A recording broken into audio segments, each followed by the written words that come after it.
એક મહિલાએ પોતાના સૌંદર્યના પ્રતીક માનવામાં આવતા વાળનું દાન કરીને કેન્સર પીડિત મહિલાઓના ચહેરા પર ખુશી લાવવાનો અનોખો સંદેશ આપ્યો છે.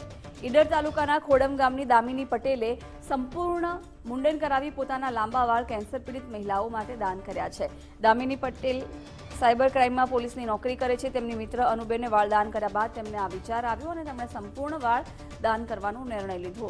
દામિની માને છે કે લોકો પૈસા કે વસ્તુઓનું દાન કરે છે, પરંતુ વાળનું દાન એક મહિલાને સુંદર બનાવી તેના ચહેરા પર ખુશી લાવે છે. વાળ તો થોડા સમયમાં પાછા આવી જશે, પણ કેન્સર પીડિત મહિલાઓને વીગ બનાવીને આપવાથી તેમનો આત્મવિશ્વાસ વધશે.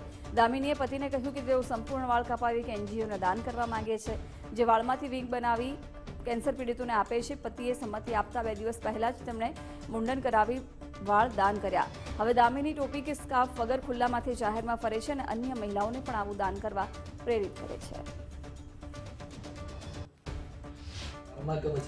બરાબર.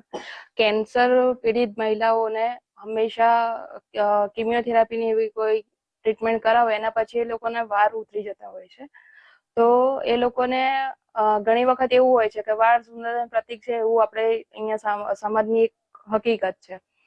મને એક જગ્યા વિશે ખબર પડી કે જ્યાં કેન્સર પીડિત મહિલાઓને વાળ ડોનેટ કરવાથી એ લોકોને નવું જીવન મળે છે. તો મને એવું થયું કે હું આમાં જોડાઉં અને મારા વાળ ડોનેટ કરું, અને આમાં મારા પરિવારની સપોર્ટથી મેં વાળ ડોનેટ કર્યા હતા.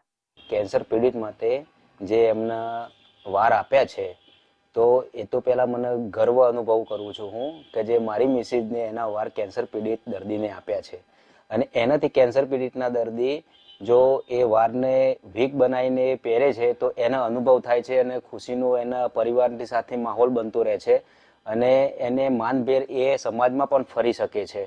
અને બીજું એવું છે કે મારી મિસિસને જે વાર આપ્યો છે એટલે બીજી બહેનોને પણ હું સમજાવું છું કે તમે આવી રીતના